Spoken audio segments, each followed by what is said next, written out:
I'm going to tell you today about the supply and demand model. It is probably the most useful nugget I have to transmit to you all term long. But I'm going to spend essentially only today on it. I'm going to show you 81 slides today. I'm embarrassed to admit that to you. I think that's exactly, in general, what professors shouldn't do just because they can cover a lot of material by pushing the button frantically. That's not, in general, a good way to digest new material. The reason I do it in this case is that resources are scarce. We have only 6 weeks. And more important than that, the material in the supply and demand module is easy. There's nothing remotely as challenging in this material as what you saw during our first week.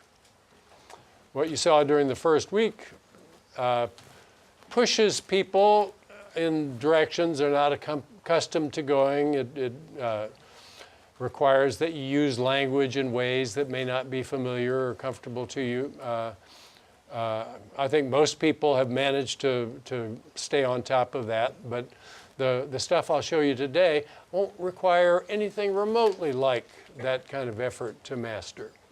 You'll be able to read the corresponding chapter in the book, which is, if I may say so, clearly written and very easy to digest.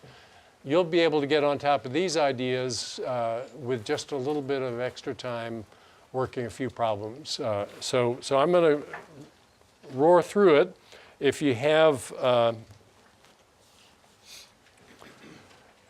things that are coming in the lecture today that don't seem to sit right with you, of course interrupt, but I expect, as in the earlier classes, I will get few interruptions today because nothing I say will strike you as, oh, that can't be right.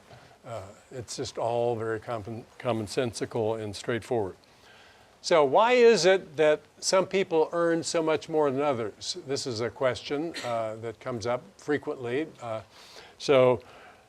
Miguel Cabrera, a baseball player, gets roughly $30 million a year for doing what he does. Roger Wagner, do you know who he is? I'd never heard of him. I saw a piece about him. He's a teacher somewhere in the Midwest. He won a teaching award. He's a beloved and very effective teacher in a public school there. He doesn't make anything remotely like what Miguel Cabrera makes. Why is there such a dramatic difference in their salaries? Does it mean that Cabrera is way more valuable to society than Wagner is? Is that the conclusion that we draw? Since you get what you pay for is the slogan. Well, do this thought experiment. Imagine what would happen in the US if baseball were made illegal. What do you think would happen? Other sports are still legal. People would riot, and then they'd, if there were a big enough army, we would adjust and adapt. How would we adapt? We would eventually start watching people kick round balls around a field. And we would get just as excited about that as we get about baseball. And so life would go on in not much diminished form from what we're used to now. What if all the teachers were put in jail?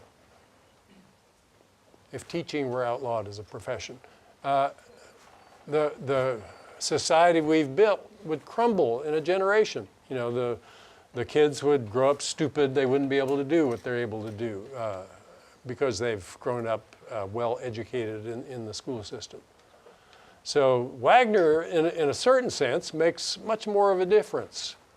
But what's true also is that many more people are willing to pay a lot more money to see Cabrera do what he does than are willing to see Wagner do what he does. And the talent it takes to do what Wagner does is much less rare, numerically speaking, than the talent to do what Cabrera does. Not very many people can hit a baseball traveling at 100 miles an hour with anything like the proficiency he's managed year in and year out. And because people are willing to pay a lot of money to watch somebody do that, he gets a large salary. But it's all about supply and demand. Anybody who knew the supply and demand model, even though it doesn't apply in the strictest terms to these kinds of markets, would say, yeah, I think I understand why those prices are so different.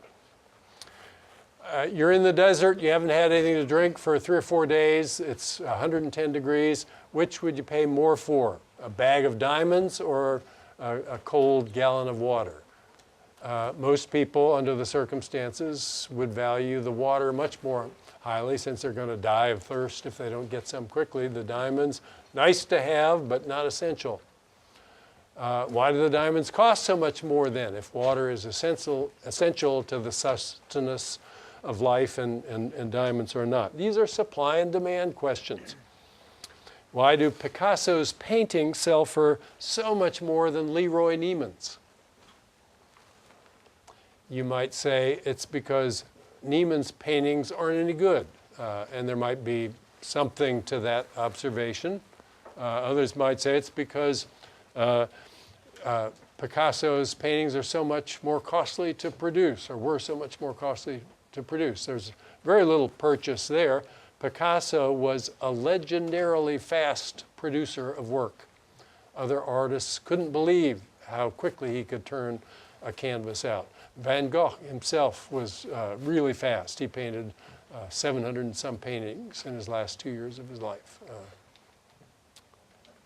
So why are some paintings so much more valuable than others? It's supply and demand.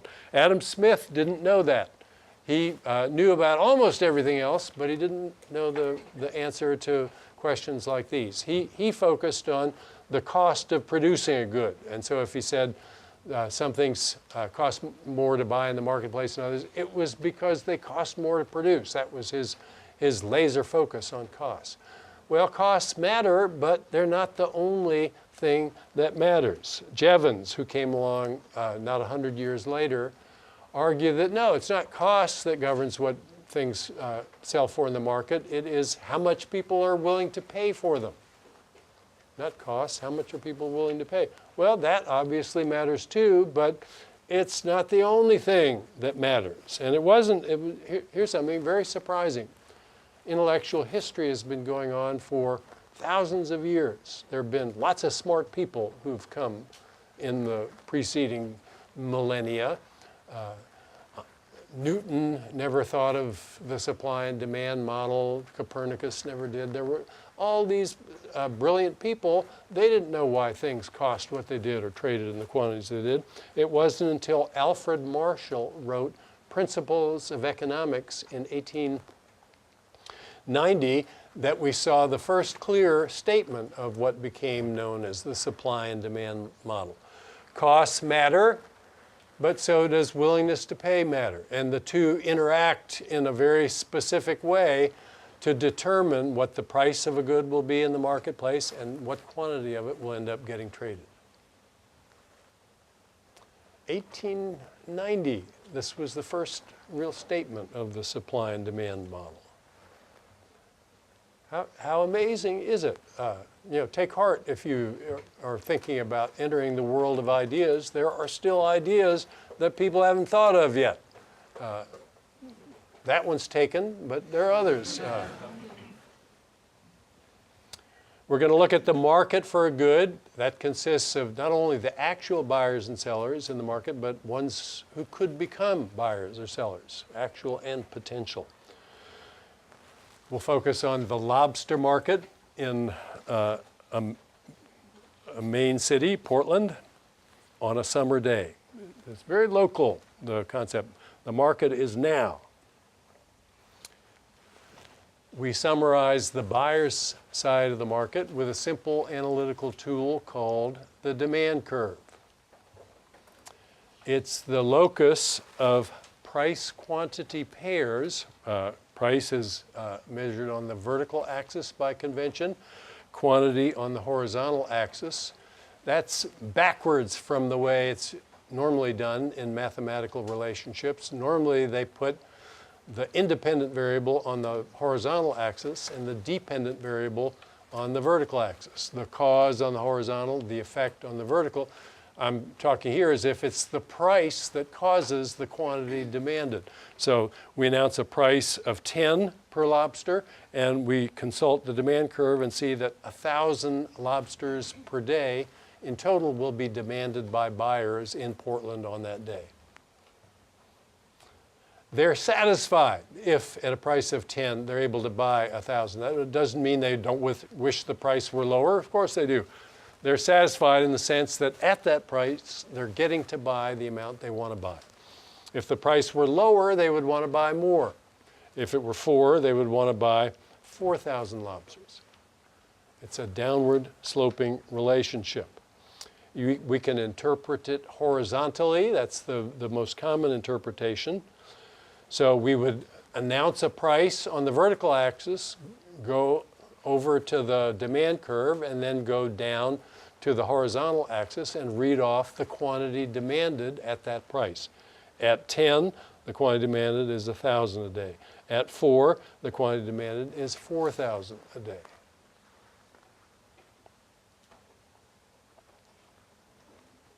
That's the horizontal interpretation. We can use as well the vertical interpretation. This is less common, but it's useful in many circumstances. It's begin on the horizontal axis. So we say the quantity is 4,000 lobsters a day. We go up to the demand curve and then over the vertical axis. What does it tell us? It tells us how much the last buyer was willing to pay for a lobster. Most people wouldn't know about the vertical interpretation of the demand curve. You might have to pay a little bit closer attention to make sure you know what that means and how to use it. If the quantity were 1,000 a day, the last buyer who bought a lobster at that price would have been willing to pay $10 for it. All the other buyers would have been willing to pay more than that for it. The marginal buyer is the thing we read his valuation off the demand curve. It's a downward sloping function for 2 reasons. One, we can think of as the low-hanging fruit principle. So we're going to go get some lobsters. Which ones should we get first? The ones close to shore or the ones way out in the deep? Cheaper to get the near ones. We'll get them first. They're cheaper to bring back. That's why the supply curve slopes upward. That's one reason. We take the easy options first and we work our way through the list, getting ever more difficult to harvest versions of the good. A second factor involved in upward slope of the supply curve is the fact that people who have high opportunity costs aren't willing to do the thing when the price is low. You want to get me out there fishing for lobsters? At some price, I'd be willing to do it, but not at the current price. I'd rather give economics lectures at the current price of lobsters. But if lobsters were 10 million bucks a piece, I'd be out there. You'd be out there. We'd all be out there. It'd be a lobster rush like you've never imagined if they were selling for 10. So at some price, anybody's willing to go out there and look for lobsters. But the people who have the best alternative uses of their time, most valuable alternative use, will be the last ones to be willing to do that. And so that's another reason the supply curve slopes upward. The demand curve slopes the demand curve slopes downward because as the good becomes more expensive, people switch to substitutes. I'm talking about demand first, I see here. You don't have to eat lobster, you can eat chicken. If lobster gets too expensive, switch to something else, tofu, ground beef, whatever it might be. That's one reason. Another reason is that when lobster gets more expensive, you feel poorer than before. In a meaningful sense, you are poorer if you were buying lobster. You have less money left over, and so you cut back on everything, but including lobsters. So for those 2 reasons, it slopes. The supply curve is the analytical tool on the seller side of the market. It slopes upward for reasons I mentioned. The sellers are satisfied at every point on the supply curve. It's the set of all price quantity pairs for which sellers are selling the amount they want to sell at the respective prices. It has a horizontal interpretation. You announce a price, you go over the supply curve, you come down, and you say, that's the quantity that sellers want to sell at that price. It has a vertical interpretation too, and it's completely analogous to the one for the demand curve.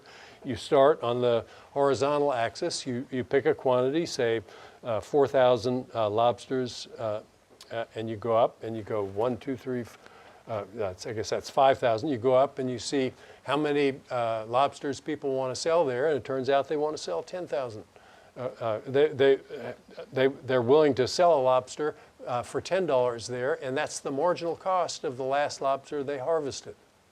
That's what the vertical interpretation of the supply curve is. You pick a quantity, go up to the supply curve, go across the vertical axis. That number you get on the vertical axis is the marginal cost of harvesting a lobster. If the cost were any less than that, they'd want to expand further. They'd want to sell more lobsters than they are at that quantity. If it were less, they wouldn't want to sell that many. That's the marginal cost of the last lobster brought in for sale. So again, the low-hanging fruit principle and the increasing opportunity cost that I mentioned, that's why the supply curve slopes upward. The market equilibrium and price, we have the whole model right in front of us now. Here it is, 15 minutes, 19 minutes into the hour. I'm essentially explained the supply and demand model to you in the time it took to do it. So there's the demand curve, there's the supply curve, that's the intersection point. The intersection point is the only point in the whole plane at which both sellers and buyers are satisfied. The demand curve is where buyers are satisfied. The supply curve is where sellers are satisfied. Only one point has the property that everybody is satisfied, and that's the equilibrium point. There's no tendency for anybody to want to change behavior at that point.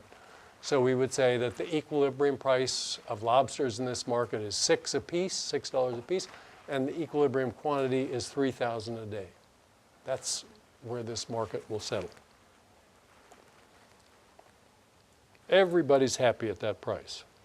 If the price were higher than that, everybody wouldn't be happy, but we could say something more precise than that.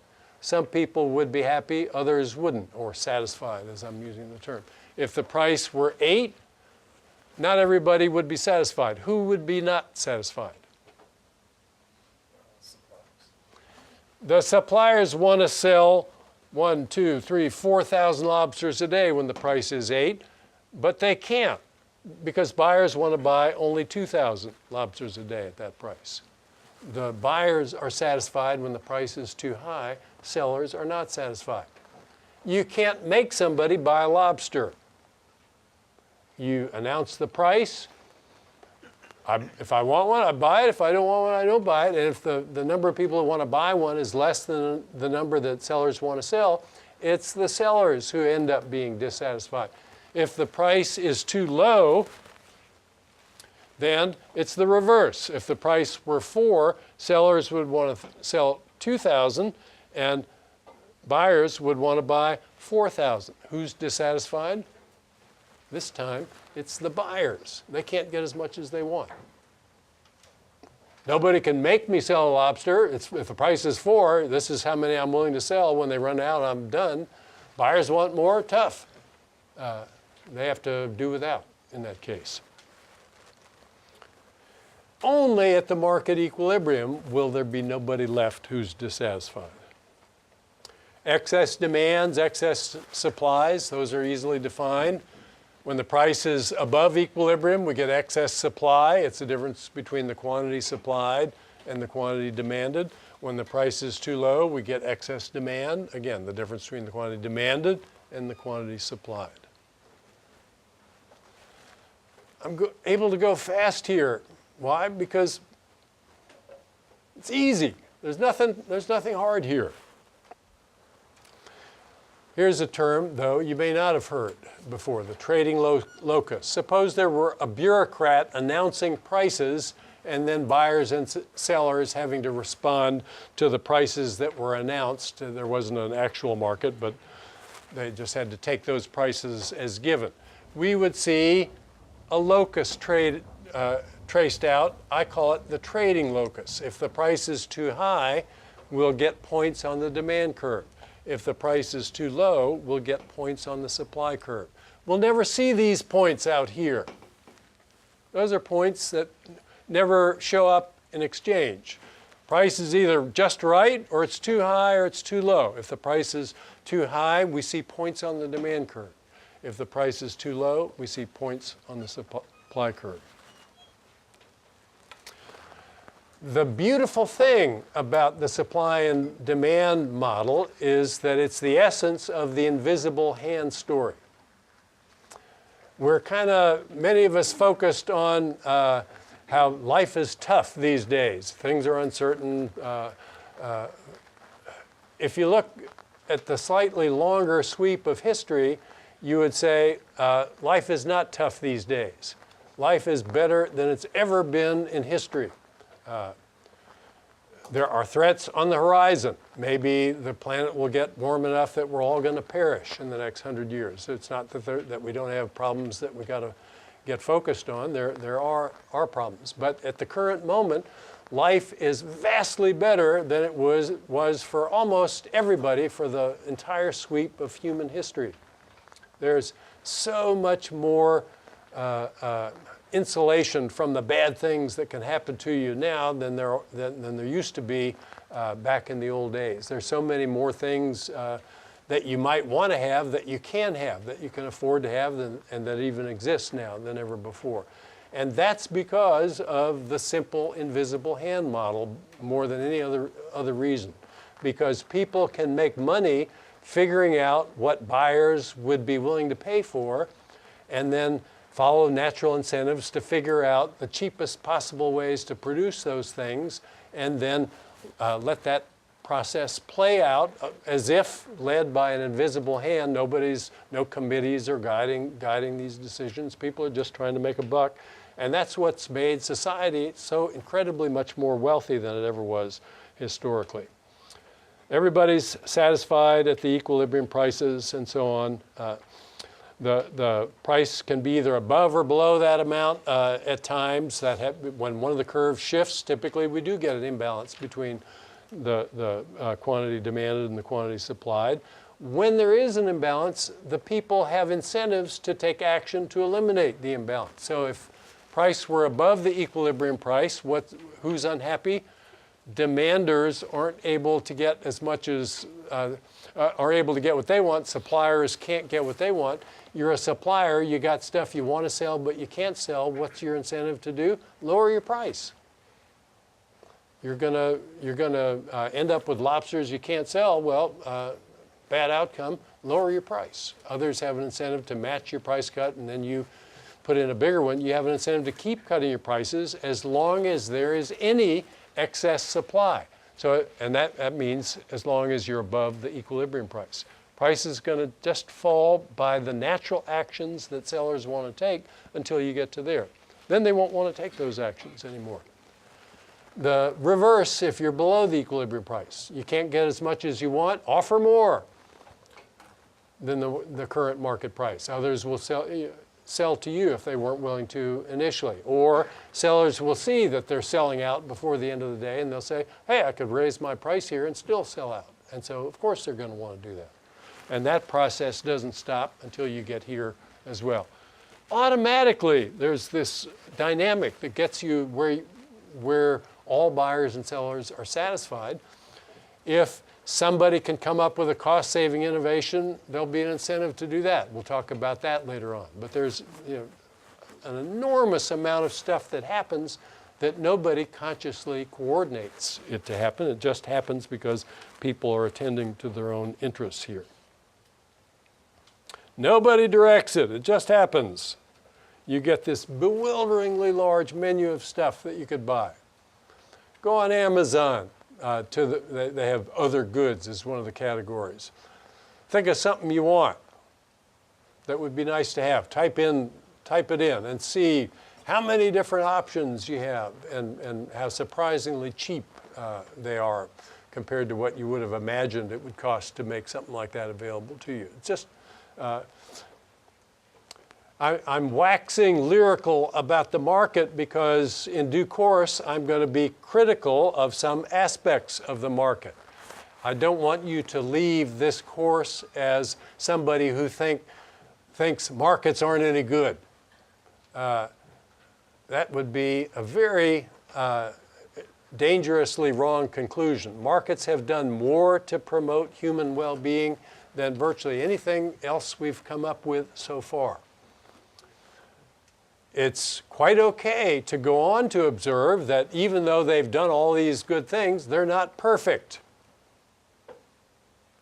And the ways in which they're not perfect are amenable to doing better in some cases, not in every case. And we're going to talk about that too. But that would be premature to discuss all of that if you haven't really stepped back and taken a moment to appreciate how incredibly prolific the market system is in terms of delivering stuff that was never ever available and that makes life better. You know, if you had 5 kids a century ago, 3 of them would die before they got to be 5. You don't get used to that. If you're a parent, you've lost 2 kids, well, everybody's losing kids, what's the big deal? No, that's not the way people react. You lose a kid, it's a total tragedy. You adapt as best you can, but it's way better if your kids don't die before they get to be 5. And if there hadn't been the advances made possible by markets, they'd still be dying in the same numbers as before. Game of Thrones, they had lots of cool stuff back then, but there's a lot of cool stuff they didn't have. And if you could smell what it smelled like to be in one of the towns in Game of Thrones, you wouldn't want to go back there. It was not so great to be alive at that time.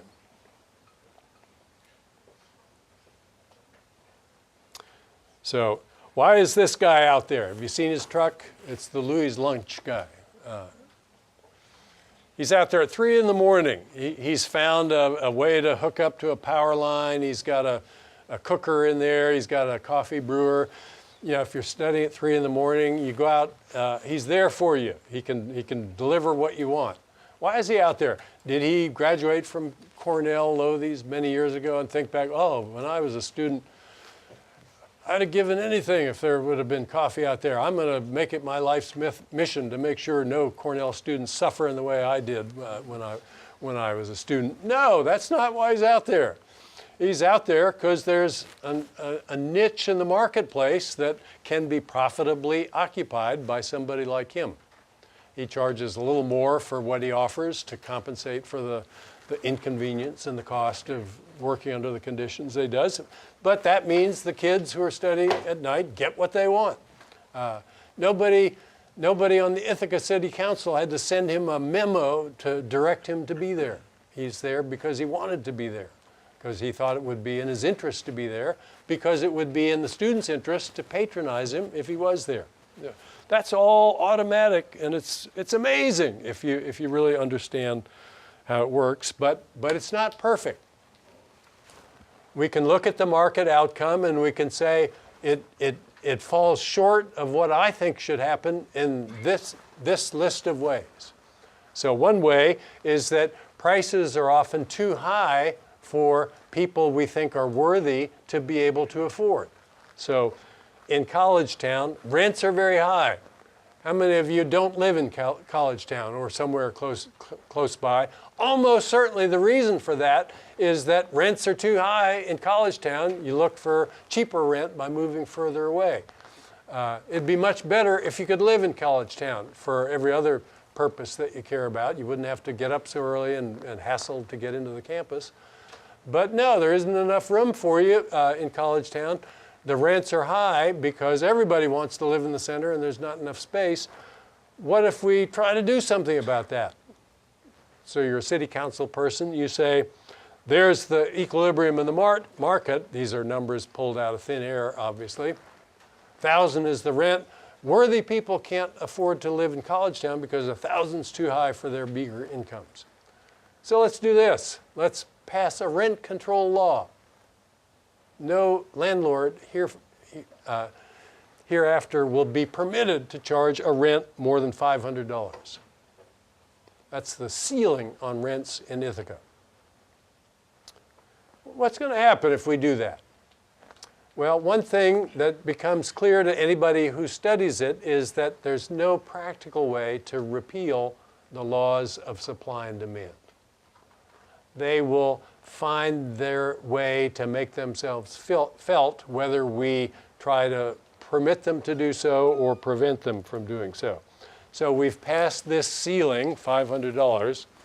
At that ceiling, given these assumed values of supply and demand curves, the units offered for sale, 1,000 a month.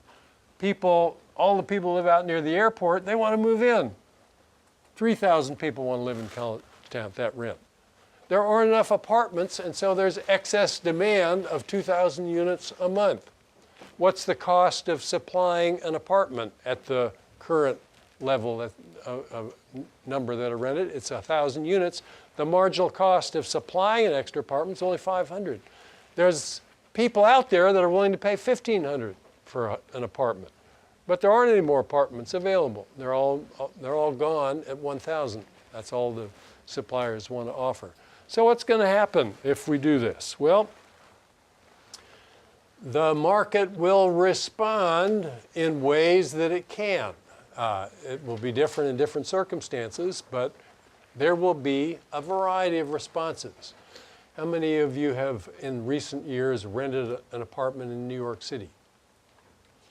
Some of you will remember that you had to pay a finder's fee for finding an apartment in New York City. Why is that? Because the rents in many areas are held below the market level, and so the disequilibrium that results in frustrated buyers, and there are people in the marketplace who have an incentive to relieve their frustration by connecting them with an apartment that an apartment owner would not be willing to supply unless he got more than the permitted level of rent. And one way to do that is with a finder's fee.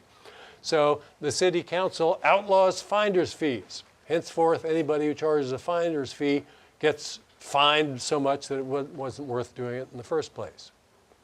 Then we see key deposits.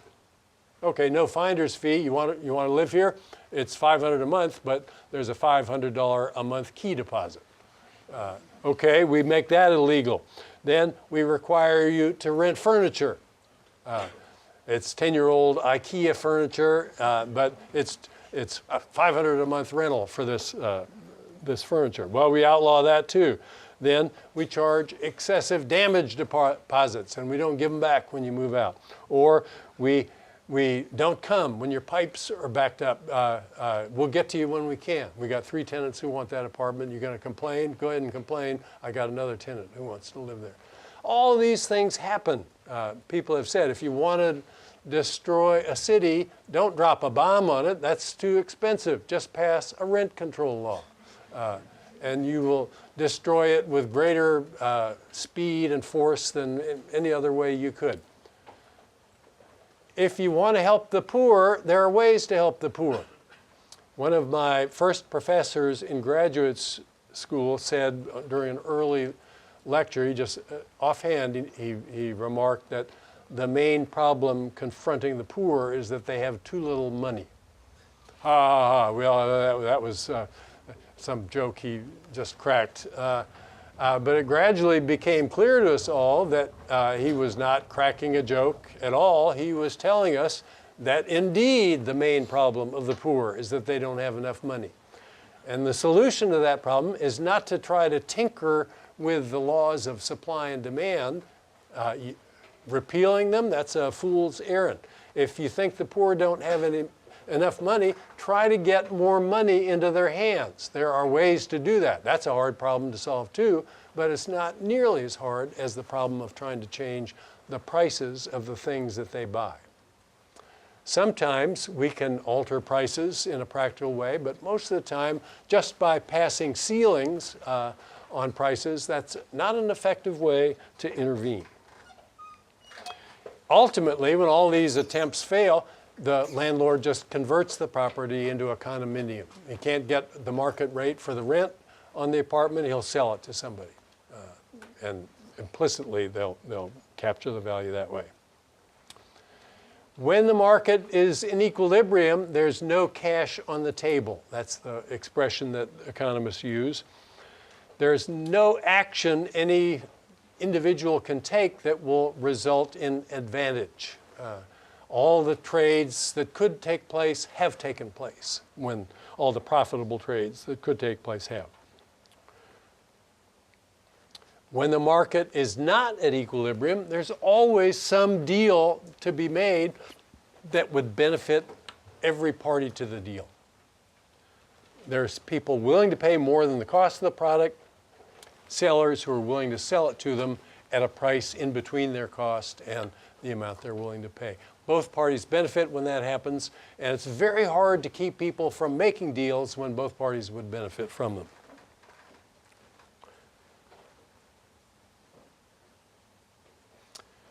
There generally won't be opportunities like that in markets, opportunities to pick up extra cash, because people will have exhausted them by the time you get there.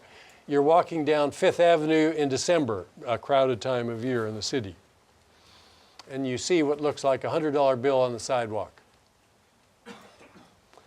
You stoop to pick it up, and you discover that it is not a $100 bill. It's a simulacrum of one. It was a piece of paper designed to look like one. When you pick it up, you discover that it is instead an ad for a massage parlor nearby, or a tailor shop, or something of the sort. Why wasn't it a $100 bill? There are thousands of people walking along Fifth Avenue sidewalks in December.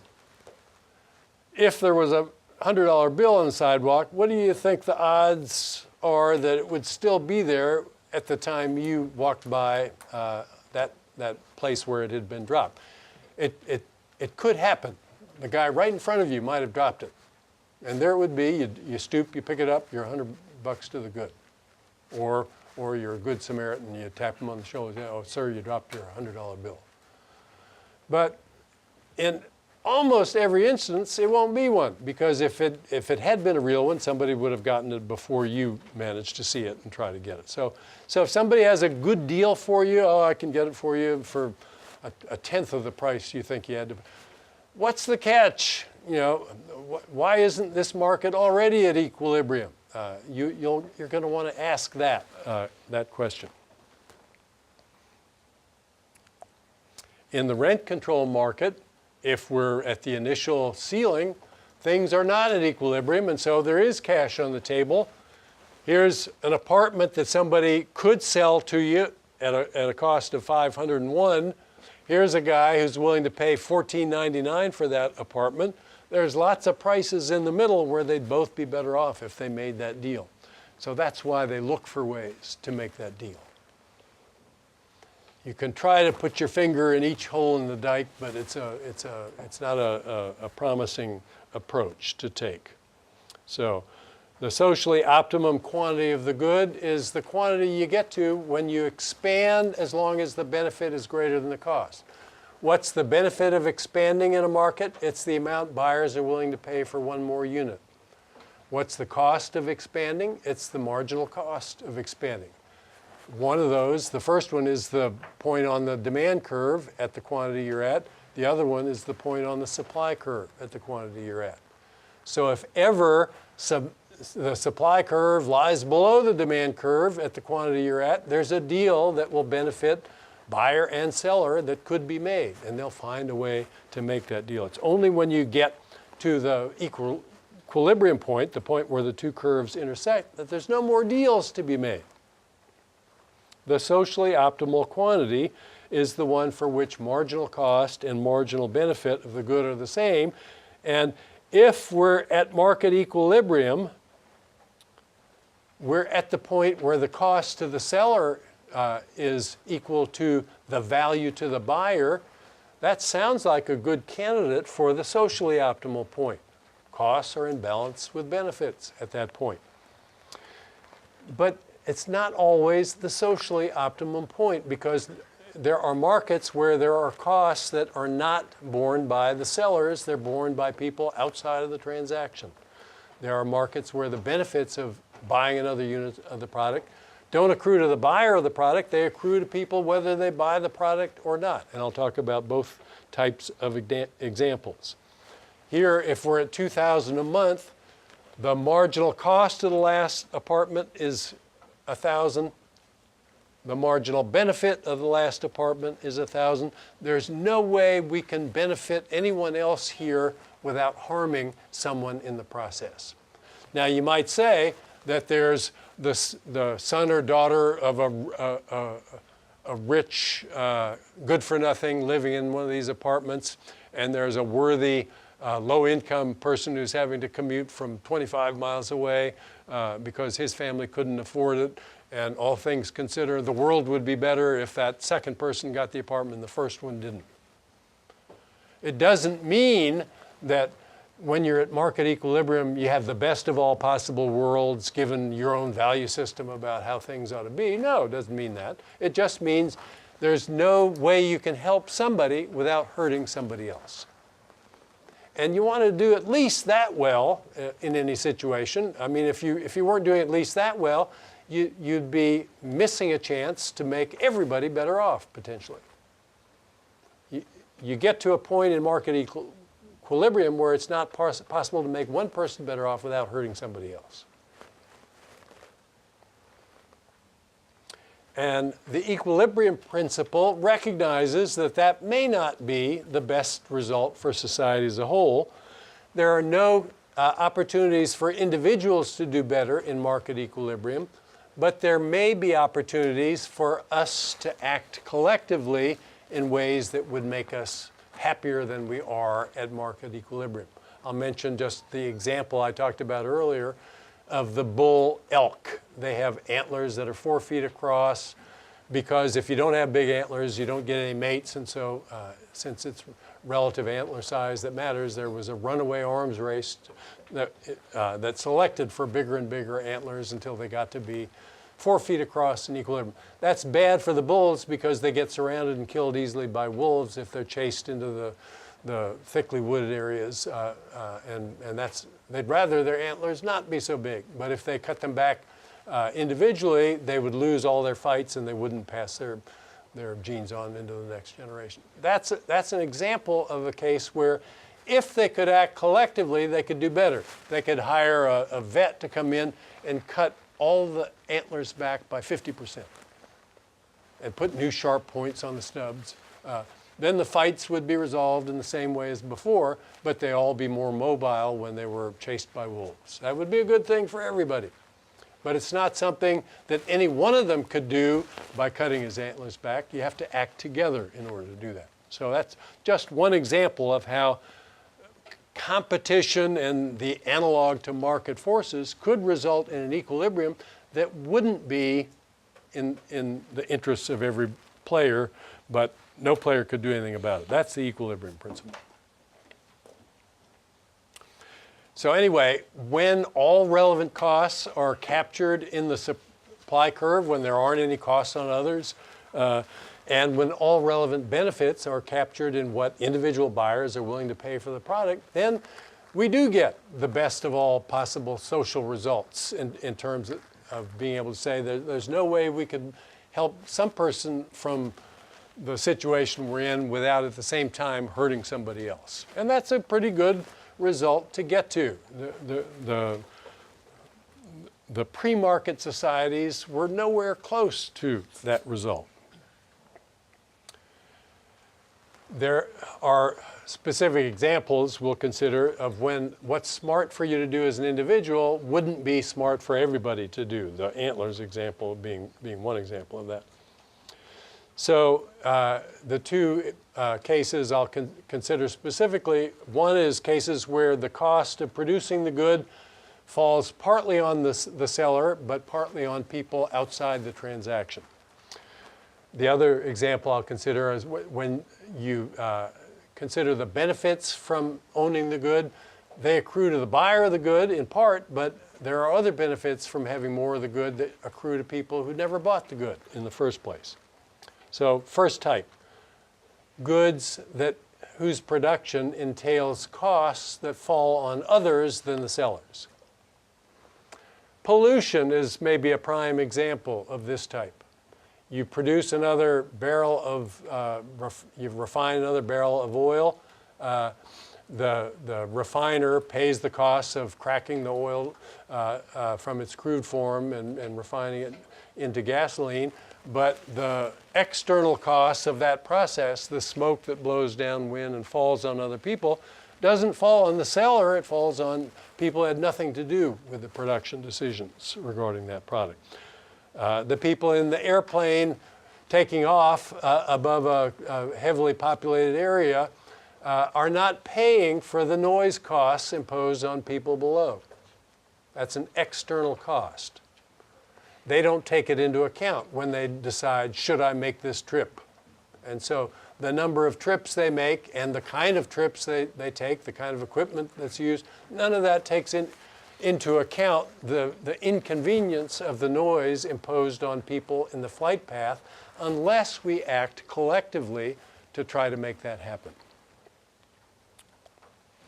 So when there's external costs, here's the market equilibrium. The value of the last unit of the product sold to the buyer is the amount on the demand curve. The cost of the last unit sold to the seller is the very same amount, but that's not the total cost to society of that last unit sold. We would add in the cost of the smoke that the people downwind have to eat. That cost goes up by the cost of the smoke on others. And that means that at the point where the buyers and sellers stop in this market, the marginal social cost of the product is greater than the marginal social benefit of the product. And that means we've got too much of the product. Markets don't produce the best outcome in that case. We produce too much grime and dirt in the atmosphere in the process of reaching equilibrium here. There are things we can do about that. There are things that we have done about that. In Los Angeles, there's not nearly as much smoke in the air as there was in the 1950s and 60s because now you're required to have a catalytic converter on your car. Would it be in any individual motorist's interest to install one? No. Why? Because the air would still be dirty if you put one on, or it would still be the same quality if you put one. It's only when we all put one on that we make any progress against that problem. And so people must be given an incentive. In that case, they were required to do it. We could take a different tack. We could say you pay a higher tax on your car if you don't have a catalytic converter. That would be incentive that would give people more flexibility of response. Okay, so external costs, we produce too much of the good. When the costs fall on other people than sellers, we get a private quantity that's greater than the socially optimal quantity, and we would be better off, we would have a greater total economic surplus if we cut back. But nobody has any incentive individually to change what he or she is doing. The market's in equilibrium, but it's not optimal in that case. What if there were benefits that accrued to others than the people involved in the transaction? For example, suppose I own an apple orchard. I do not own one, but suppose I did. And suppose I were thinking about planting some more trees. What would be the calculus that I would go through in making a decision about that? I would ask, how much does it cost to plant more trees? How much would I be able to sell the fruit of those trees for in return? And if the second number was as big as the first number, at least as big as the first number, then it would be in my interest to plant more trees. But once those two came into balance, I would quit planting trees. That would be the equilibrium. But when more people plant apple trees, there's an external benefit of that. The people next door produce more honey. Why?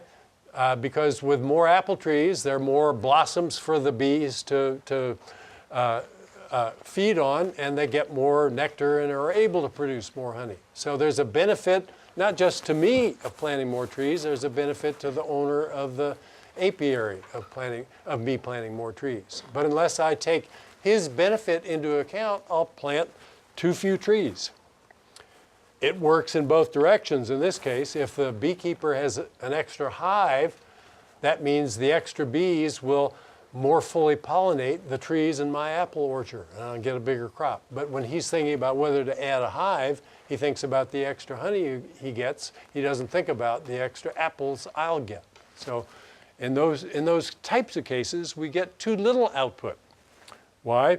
Because the marginal benefit here is greater than the marginal cost. Here's the benefit to the private parties in the market.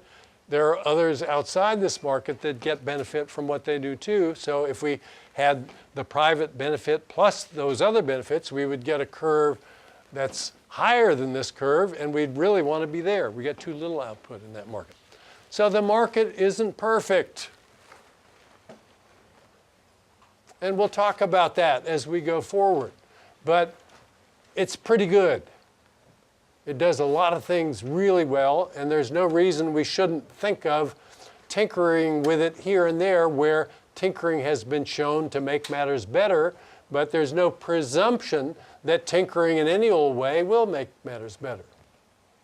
Many of the tinkerings have made matters worse, in fact, as in the example of the rent controls. Here's an issue that you may not get right unless you flag it and pay special attention to it. There are two terms used in common language that are not the same as the way the economists use these terms. Change in demand doesn't mean the same thing as change in the quantity demanded. In ordinary discourse, people don't distinguish between these terms, but they mean very different things and will mean different things for the purposes of questions I might ask you on tests, and just to be able to communicate clearly about what sorts of changes we have in mind. An increase in demand means a shift in the whole curve.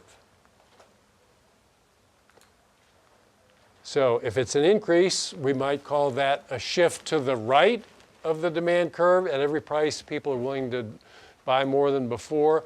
We could say it's a shift up in the demand curve, so that would be the vertical interpretation. At every quantity, people are willing to pay a higher. Every price, people will want to buy more on the horizontal. Every quantity, people are willing to pay more for an extra unit.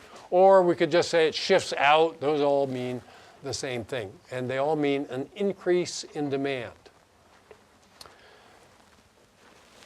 This, what happens when we have a price at 10 and we change it to a price at 4, is a movement along the demand curve. That's an increase in the quantity demanded, we call that. Most of you didn't use these terms in this way. You didn't know that there were two different terms for two different things. There are, and I caution people to make careful note of this distinction. Year after year, people will miss points on an exam question because they didn't think I meant what I said when I said that.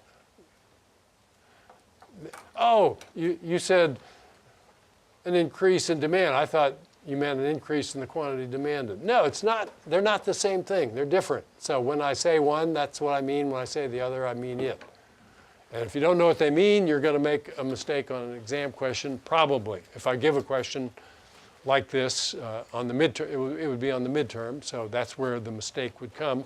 Think what you're going to say to yourself if you make a mistake because you didn't know the difference in these two terms. Idiot, that's low-hanging fruit. Pick it. You'll feel regretful if you lose points by missing a question like that. This is a free set of points for you to harvest if you know that. You'll see in the newspaper a statement like this: producers raised prices and the resulting fall in demand caused prices to fall back to their original level. That's a nonsense sentence. That's not the way the world works. A rise in price causes a movement down along the demand curve, in this case, up along the demand curve, a fall in the quantity demanded, not a fall in demand. The demand curve didn't shift. So if there's a movement along the demand curve, probably that was caused by a shift in the supply curve. And the increase in price won't cause the price to go down in the future. That's just somebody who doesn't understand what he's talking about writing this sentence. It's an example of an if it did, it wouldn't phenomenon. An increase in supply. What does that mean? Here you don't have anything new to master it because the definitions are exactly analogous. An increase in supply is a shift in the whole curve. We would say the supply curve shifts out. That's the horizontal interpretation. At every price, people want to sell more than before. If we look at the vertical interpretation, we would say the supply curve shifts down. It's an increase in supply, so it sounds contradictory. It's shifting down, that's an increase? Yes.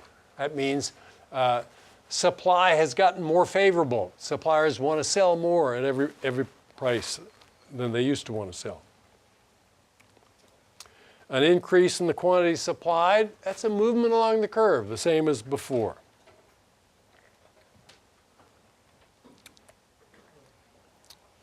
An increase in demand will lead to an increase in both the equilibrium price and quantity. We can use the supply and demand model to make predictions about what will happen in response to shifts, increases in supply and demand, or decreases in them.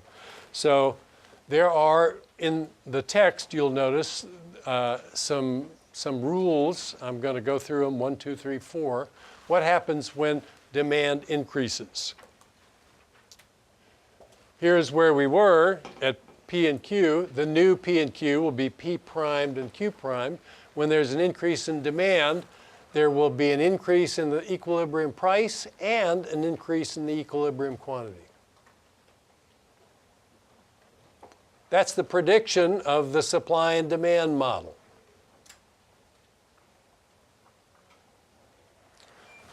What if demand decreases? Well, the prediction's straightforward.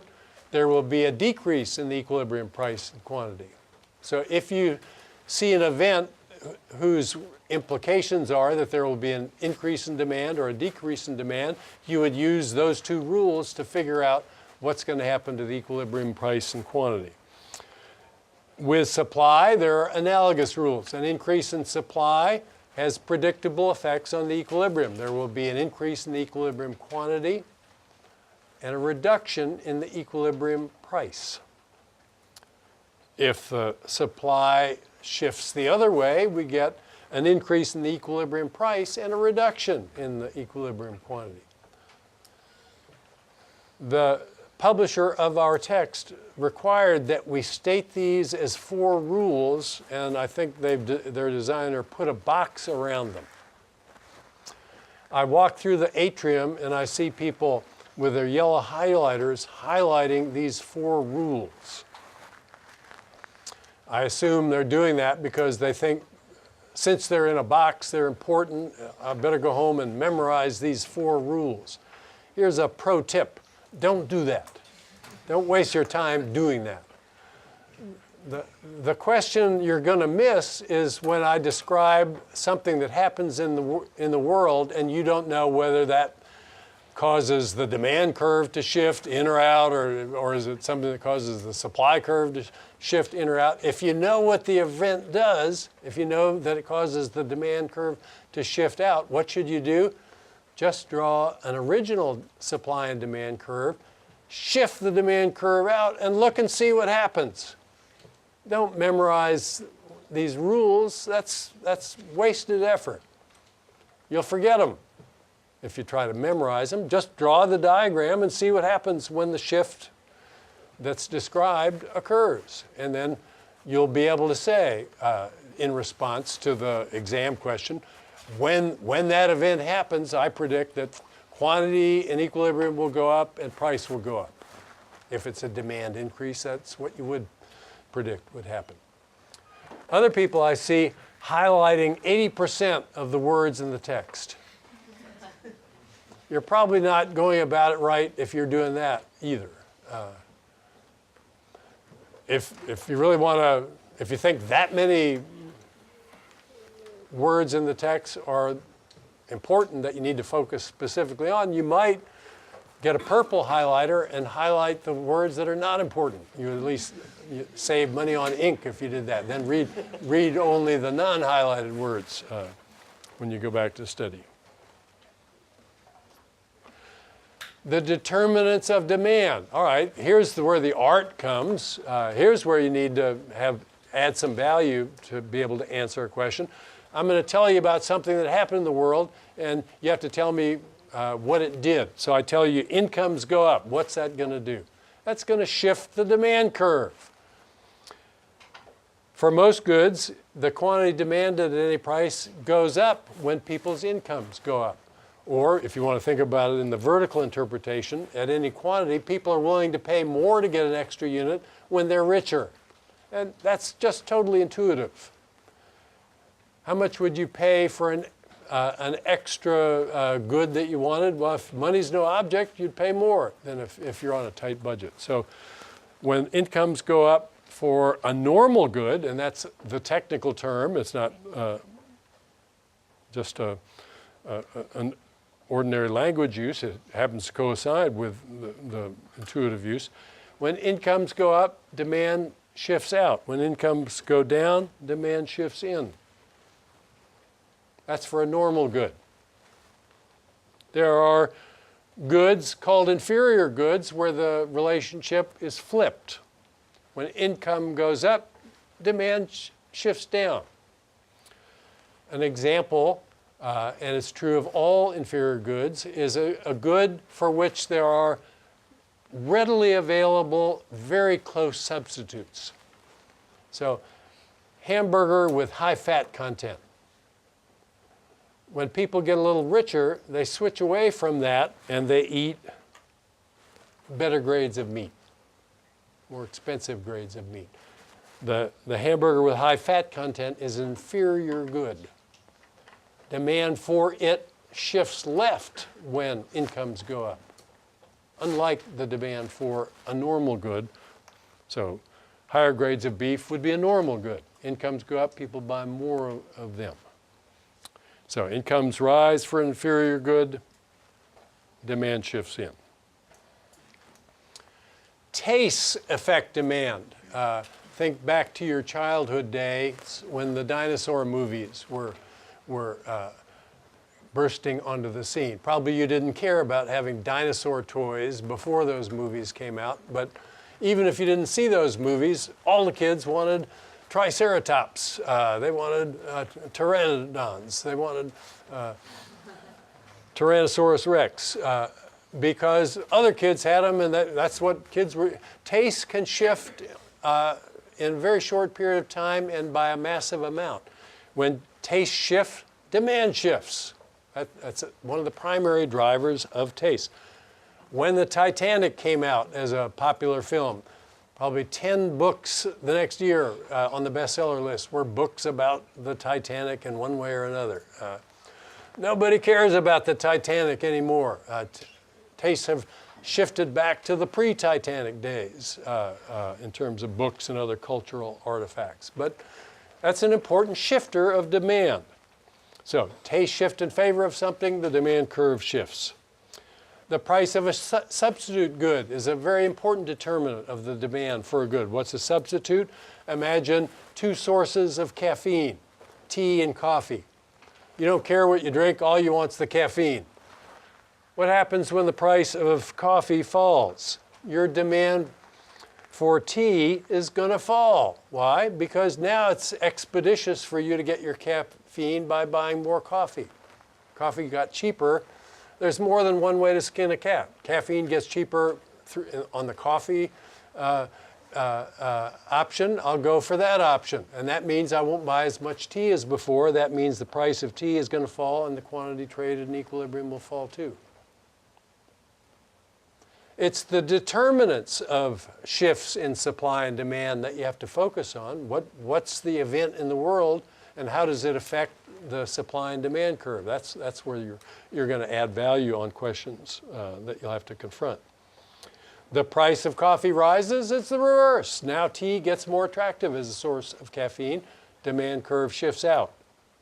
What about complements? Things that go together.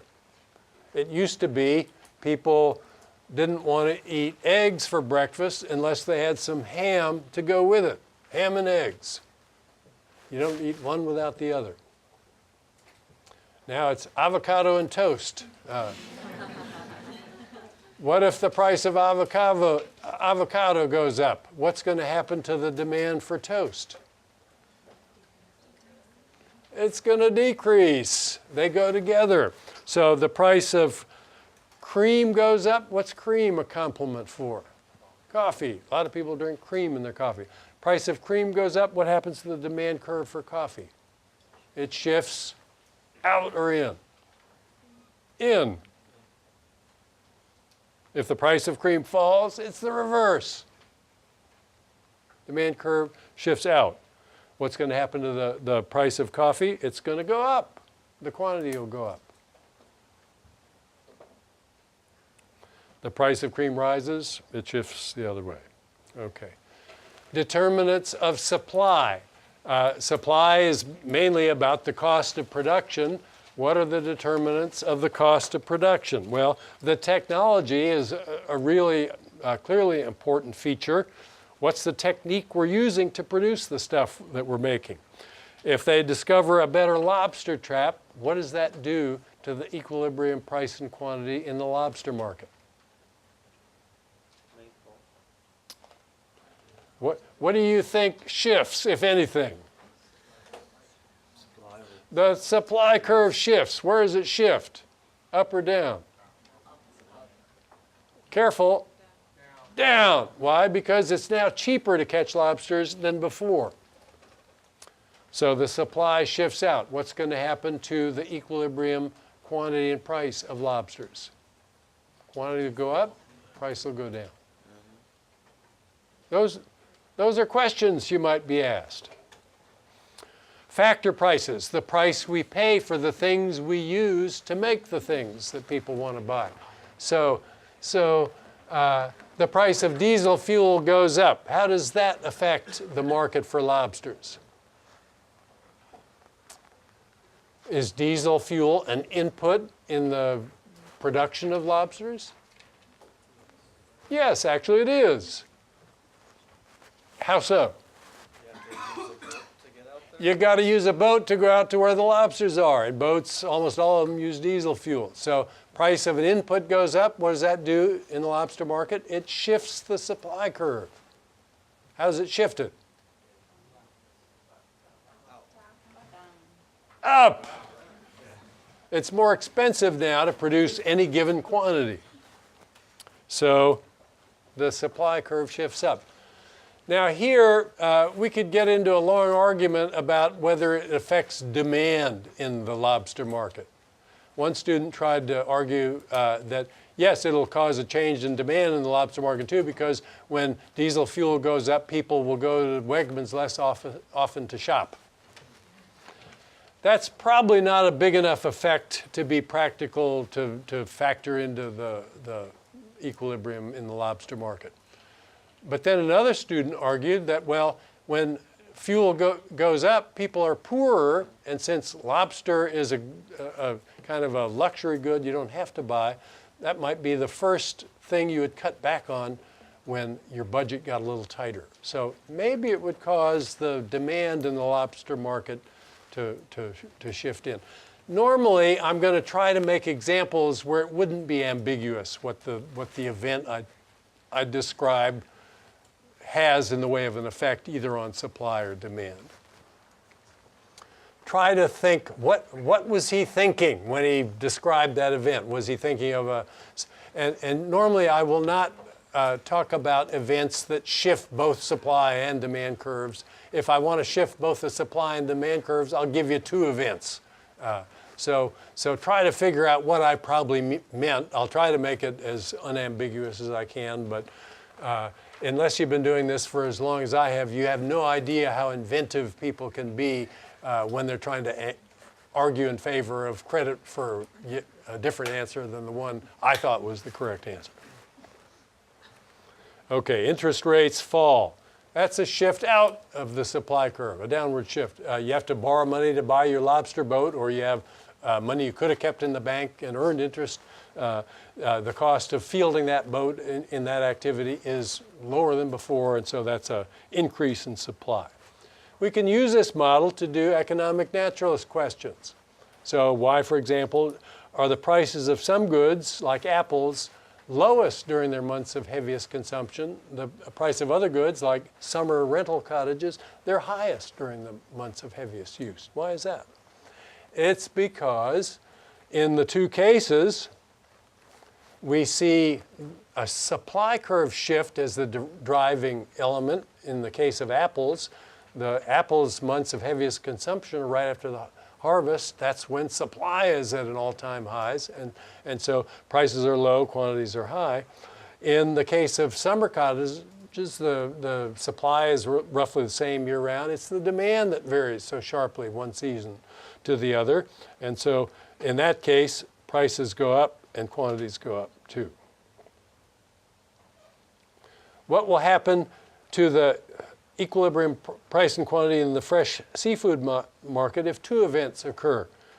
Scientific report is issued saying that fish contains mercury, which is toxic to humans, and the prices of diesel fuel falls significantly. What did he have in mind by that? Well, what I had in mind was the first event would cause a reduction in the demand for seafood, and that the second one would cause a shift in the supply of seafood by a downward movement in the supply curve. So I've got a fall in demand and an increase in supply, which is a downward movement in supply. What's going to happen? Well, it turns out in this case, you can predict some of what's going to happen, but there's part of the equation that remains uncertain. So if the relative sizes of the two shifts differ, if it's a big supply shift, we're going to get an increase in the equilibrium quantity. If it's a big demand shift, we're going to get the quantity going in the other direction. In both cases, though, we're going to get a fall in price. So the correct answer to a question like this would be price will fall, quantity may either rise or fall. Okay? That's the supply and demand module. That's it. The model is incredibly useful. You can understand lots of what you run into out there, but it's not hard. You need a little practice with it, but it's nowhere near as challenging as what we've already done. Okay.